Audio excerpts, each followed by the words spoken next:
equality. Is it attained? No. Will it ever be? Possibly. When we can finally fix those repeated mistakes? When we can be on the same side of the battle?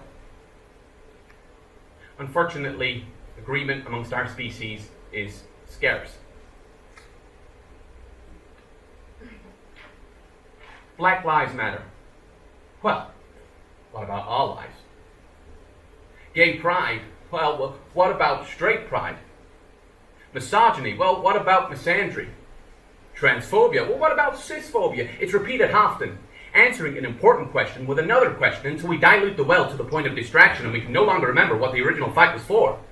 It becomes so distorted that one answer is no longer viable. And why can we not concentrate on one question? Well, because we believe there are significant differences between us.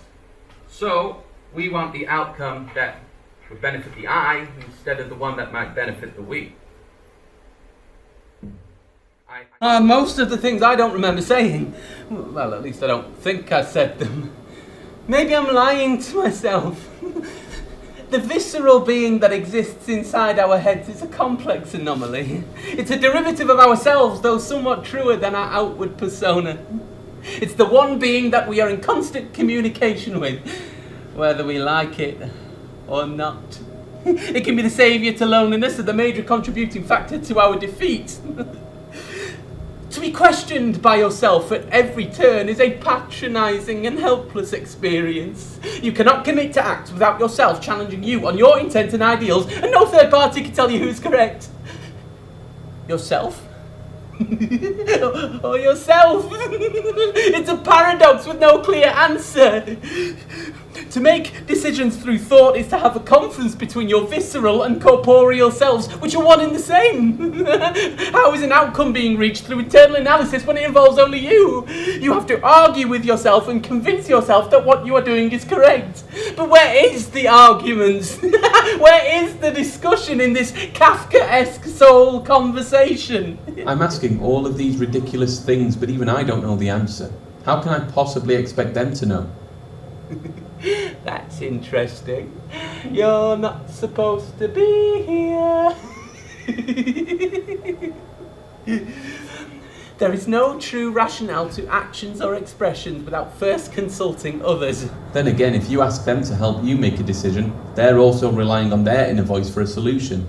It's a cycle. The interjection of other ideas and opinions is the safest way of assessing a situation before acting upon it. What if you ask a murderer for an opinion on what to do about your ex seeing someone new? That wouldn't be particularly safe.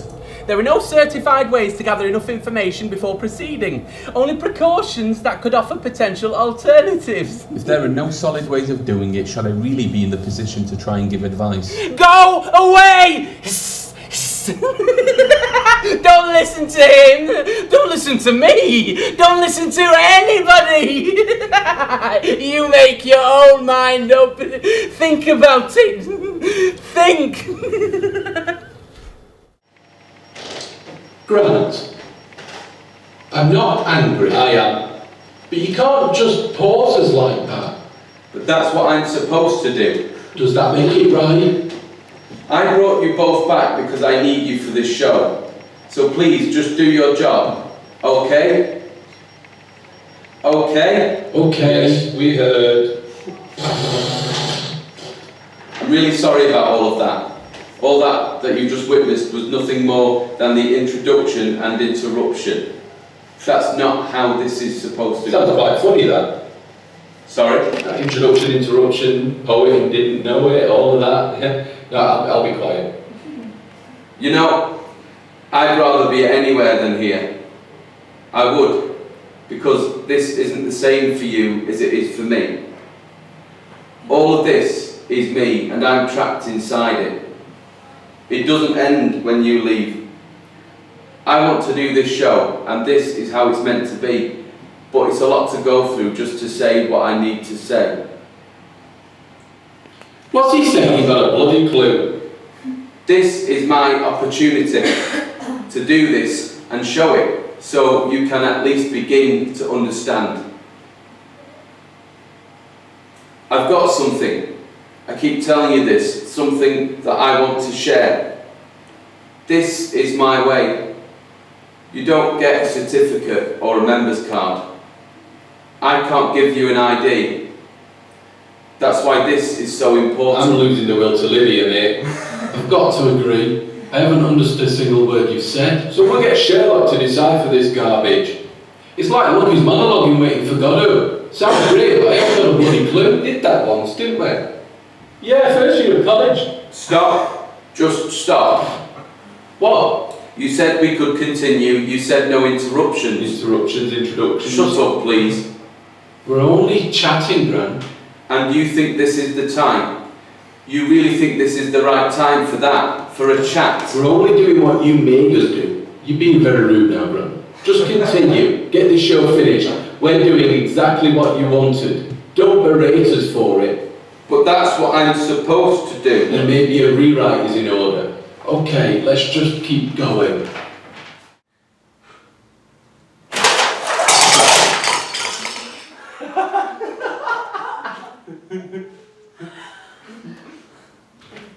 So, it began sort of here, I'm stood here, the people are stood there. Okay, there's a lot of people, so I'm already quite nervous.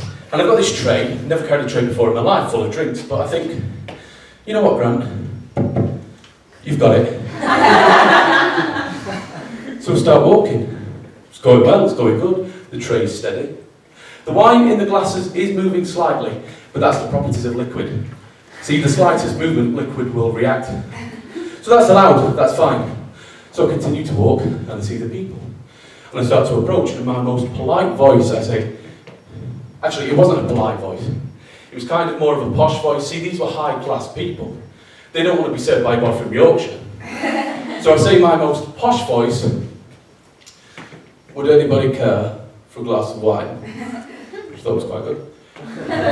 Anyway, some people know they want a glass of wine. They don't quite acknowledge me. Again, high class people, waiter, they're not interested. So I continue. Then something goes wrong.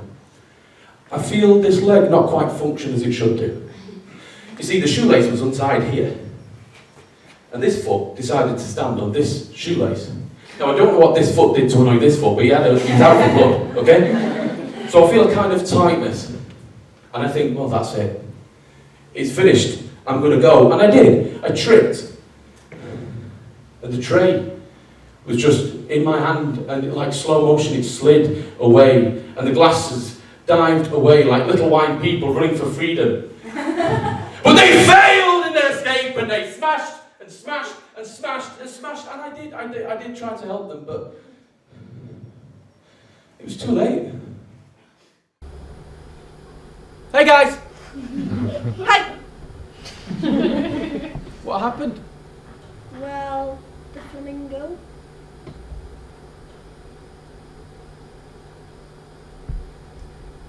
Flamingo?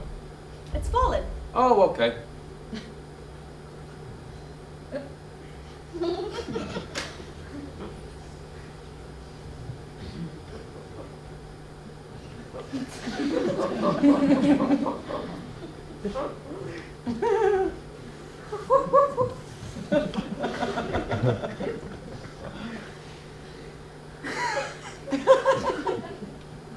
And how does that make you feel? I'm not sure.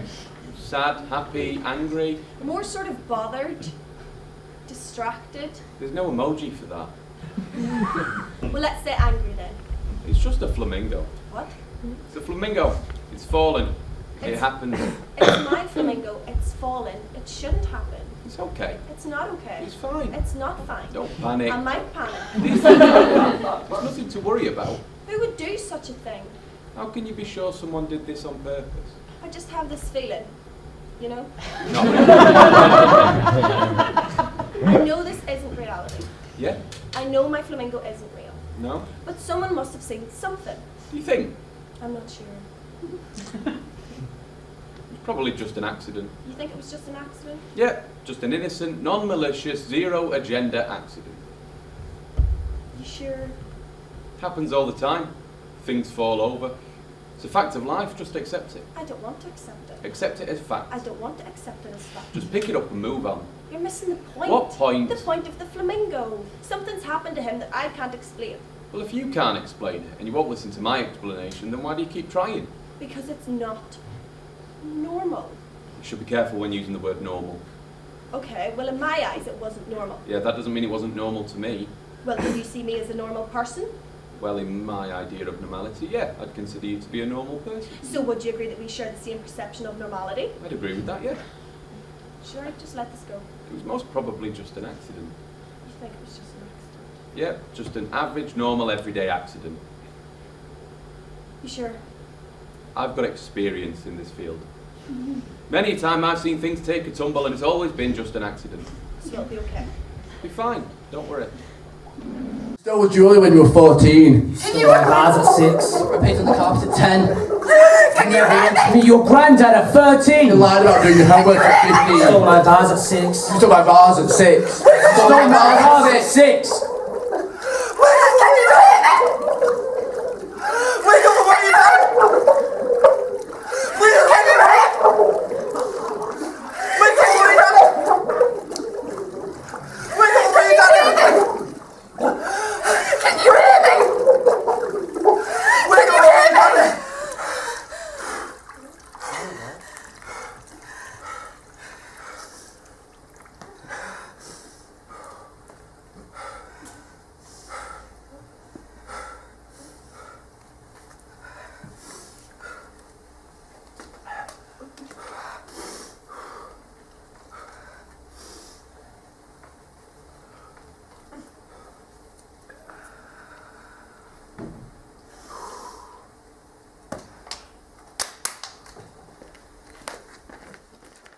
Why would he ever love you? If you can't handle me at all with this, you don't deserve me at my best. And what is your best exactly? When you only hit me once a day? Or when you let me keep even a little bit of my wage from work? Or when you're not forcing me into sex? Is that what you'd call your best? Don't act the argument now. It doesn't suit you. You pathetic little boy. No, because you're not going to speak to me like that anymore. Get off me!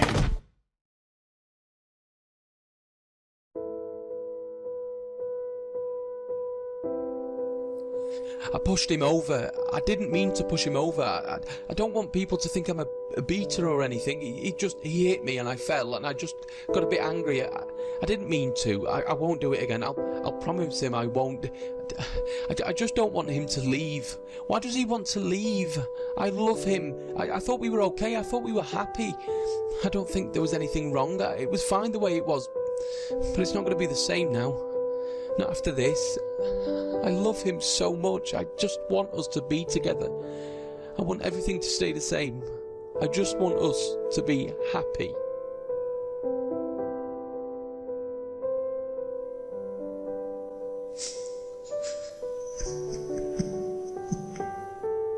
No, please don't. Please don't, please. I'm sorry. I'm sorry. I'm sorry. I'll make it up to you. I can make you happy.